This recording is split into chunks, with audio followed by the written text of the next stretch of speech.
हबिष्याली माँ माने आम संस्कृति और परंपरार वार्तावह सेमानक महाप्रभुଙ୍କ प्रति सेवा और समर्पण माध्यम प्रति ओडिया को आशीर्वाद प्राप्त होउछि जहा आम ओडिशा को समृद्ध करिवो बोली कहिसेंती मुख्यमंत्री मोहन चरण माझी। अपराह्न रे वृंदावती निवास परिसर रे चलित वर्ष हबिष्याली व्रत बा राय दामोदर व्रत रे मुख्य अतिथि भाबे शुभारंभ करी मुख्यमंत्री एक मास धरी हबिष्याली माँ माने श्रीक्षेत्र रे रही महाप्रभुଙ୍କ दर्शन महाप्रसाद सेवन भजन कीर्तन रे व्रती हेबे। एहा सेमानकु जेतिकी आध्यात्मिक और धार्मिक शांति देव तांकु सेवा और सहयोग जोगाउथुवा अधिकारी कर्मचारी और स्वेच्छासेवी माने मध्य अनुरूप आशीर्वाद प्राप्त हेबे। ओडिशार विभिन्न प्रांतरु आसिथिबा माँ माने जेपरि स्वच्छंद सुविधा और श्रृंखला रे व्रत करिवे ताहा प्रति सरकार और प्रशासन यत्नवान अटंती सेमानकु समस्त सहयोग जोगाई दियाजिबो बोली मुख्यमंत्री सूचना देथिले। मुख्य वक्ता भाबे पुरी लोकसभा सांसद संबित पात्र योगदान करथिले। पिपिली विधायक आश्रित पटनायक समस्तंकु स्वागत करिबा सह माँ मानक व्रत जेपरि निर्विघ्न रे समापन हेबो सेति पई समस्तंकु सहयोग कामना करथिले। जिल्लापाल दिव्यज्योति परिडा माँ मानक एक मासरे हविष व्रत पई समस्त व्यवस्था को श्रृंखलित करि जाइछि बोली कहिबा सह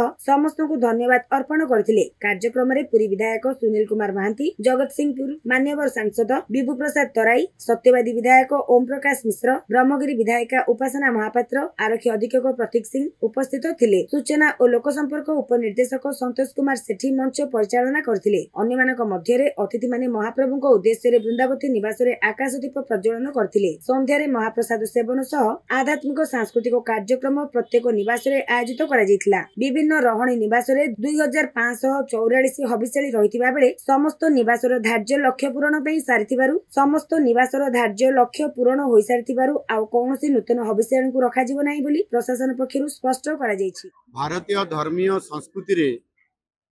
कार्तिक मास हेउछि एक पवित्र मास। आउ यही मासरे मध्य अनेक पूजा पार्वण मध्य अनुष्ठित होता है। आउ यही कार्तिक मासरे ओडिशा रे हबिष्याली माँ माने निष्ठार सह राई दामोदर व्रत बा कार्तिक व्रत प्रति वर्ष पालन करि थांती। आ श्रीक्षेत्र पुरी रे महाप्रभु को दर्शन करी व्रत पालन करिबा पई सबु माँ मानकर इच्छा एवं अभिलाष माने प्रायतः रखी थांती। किंतु ता भितरु किछि माँ माने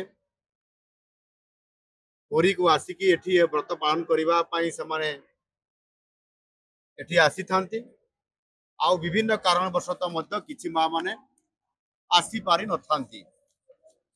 सबु माँ मानकर किंतु इच्छा एवं तांकर अभिलाष को सम्मान जनाई जो राई दामोदर व्रत बा आमर जो हबिष्याली व्रत कार्यक्रम अच्छी एथिरे समानंकर पई अकोमोडेशन तांकर रहिबार व्यवस्था समस्त प्रकार जो अकोमोडेशन व्यवस्था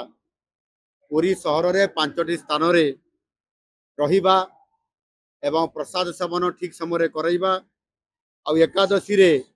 संपूर्ण भाव रे फल आहार किबड़ी भाव रे करा जिवो व्रत पालन करिबार प्राय समस्त प्रकार व्यवस्था को सरकार निर्देश क्रमे जिला प्रशासन तरफ ये समस्त आयोजन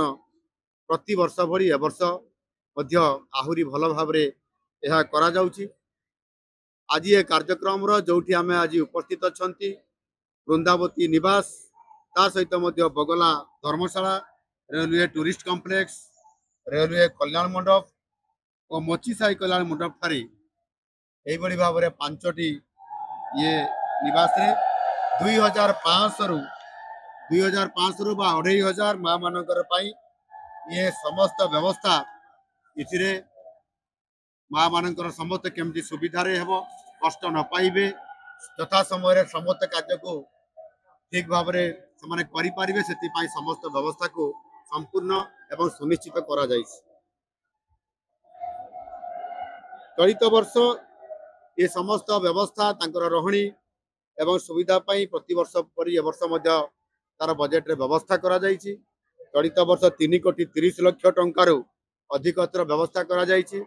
जहा कि गत वर्ष तुलना रे 70 लाख अधिक माँ माने जेपरि भलरे व्रत पालन करिवे एवं ठीक समय रे जाइकरी महाप्रभु को दर्शन करि परिबे आ सेति पाई ए संपूर्ण दायित्व जिला प्रशासन को दिया जाइछि। एवं जोठी समय रहउचंती जो 5टी धर्मशाला रे सेठी समय किबड़ी भाव रे भजन कीर्तन एवं विभिन्न प्रकार समस्त सुविधा करा जाइछि एवं यह निश्चित भाव में माँ माने प्रति वर्ष यही भाव में आसुथांतु तांकर समस्त सुविधा व्यवस्था सरकार के तरफ करा जाउछि कौन प्रकार असुविधा नहीं एवं सेमाने मध्य भारी खुशी अछंती सेमाने आम समस्त को सरकार को समस्त को आशीर्वाद करने सहित ये पूरा समाज को किभली भाव में भलरे समस्ते रहिबे सुखरे रहिबे शांति रे रहिबे आउ समस्ते आज ये मंचर आसिक से आशीर्वाद करि जाइछंती एवं आमर जो प्रशासन तरफ सरकार के तरफ जो व्यवस्था करा जाइछि सेतिरे मध्य समाने खुशी व्यक्त होकरी समाने एठी मते आशीर्वाद भी करिसंती एवं जो माने व्यवस्था रहछंती समस्त को मध्य समाने मध्य ताको तरफ धन्यवाद अर्पण करिसंती एनो निश्चित भाव रे ये गोटिए आम ओडिया अस्मितार ये सम्मानर कथा ये आध्यात्मिकतार कथा महाप्रभु जगन्नाथंकर आशीर्वाद रे महाप्रभु जगन्नाथ को किभली भाव में आमर माँ माने तांको ये पवित्र मास कार्तिक मास दर्शन करिवे सानिध्य लाभ करिवे ताहा